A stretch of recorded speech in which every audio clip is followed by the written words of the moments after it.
Over 80 informal settlement dwellers have lost their homes at the East Bank informal settlement in the Buffalo City Metropolitan Municipality in the Eastern Cape due to a fire that engulfed the area this morning. 61 shacks were gutted, with 81 occupants displaced. The cause of the fire is yet to be determined. The Deputy Minister of Human Settlements, Tandi Mahambehlala, was one of the first to arrive at the scene, and she joins us now. Good evening, welcome to Late Edition. Deputy Minister, could you paint us a picture of what you saw when you got to the scene earlier? Thank you very much, SABC, for having me.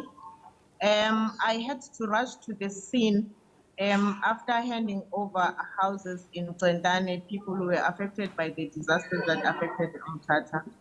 I arrived there at 5:15 and I found people on the streets, and I went to assess the area of the fire disasters, and their houses or their shacks are burnt to ashes. And then I found these people standing on the road at about 5:10. And I had called the gift of the givers to come and assist me with whatever that they have so that we're able to assist the people. So what I found there was very much a sad situation where you had infants of 1 month with their mothers, some are 12 months, some are 4 months, with their mothers on the streets of Buffalo City, standing in a corner. And that situation forced me to make calls to say that the facilities of the municipalities must be opened to make sure that we assist the people. The first building that we went to, we realized that the building is vandalized building and people can't be there. And we made more calls. And now, as I'm speaking with you, I'm at Orient Theatre, where the people are given the dignity packs, which is the toothbrushes and all, the mattresses and the blankets. And we are assisted by the gift of the givers to be able to give the people. Our officials from the National Department, they are on the ground already, ensuring that the infants and the mothers of the infants, and we've got people with disabilities, about 4 of them. It is a very dire situation, Julian, to tell you. And also, when we tried to assess and go deeper, some of the people that are affected, they are asthmatic, and we are trying to make sure that we provide the materials so that they are able to rebuild their houses. When I went deeper to check... Deputy Minister, sorry Yes. to butt in there. Do you have any idea what caused the fire at this point?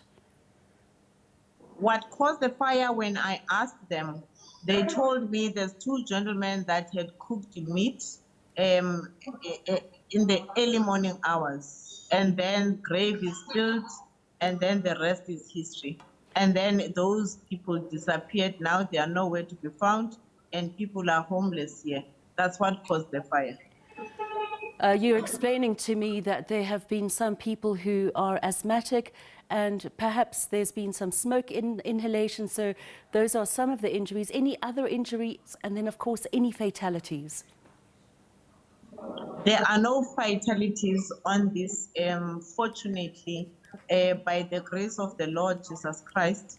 There is no fatalities on this disaster. It's only people that are displaced, and we are going to make everything in our power to ensure that they get their materials on time and they rebuild their houses. And some of the people, when we spoke to the councillor there, he told us that people, they got their houses approved elsewhere, but because of the invasions, those people could not get their houses, and the municipality is busy now removing those people from occupying the houses that don't belong to them, so that these people are able to occupy their houses which they applied for, and then they were allocated to them. But because of the invasions, then they could not get their houses. Speaking of where people are supposed to live or can live, we're finding that informal settlements are sprawling nearer cities and towns.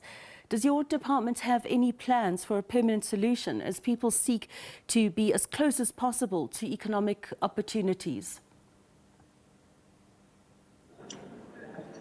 These people are close to economic opportunities as we speak, because the place that has caught fire is in town, in Buffalo City, in town.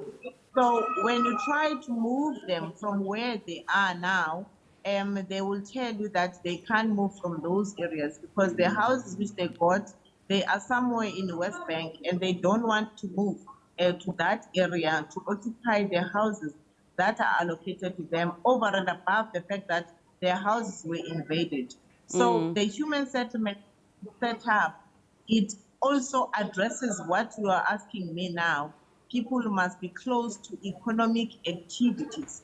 But because of the shortage of the land in our country, we are unable to put people where the economic activities are. So that's why where we build houses is according to the availability of the land at that particular point.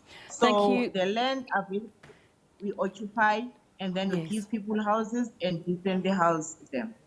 Deputy Minister, thank you so much. I think that last question I asked you probably deserves way more time than I'm able to give you this evening. We would have to leave it there for now, but certainly we would love to take that further. And thank you for your time this evening. That was the Deputy Minister of Human Settlements, Tandi Mahambehlala, and she was one of the first to arrive on the scene this morning, well, this afternoon at least, at the East Bank Informal Settlement in Buffalo City, where a fire broke out.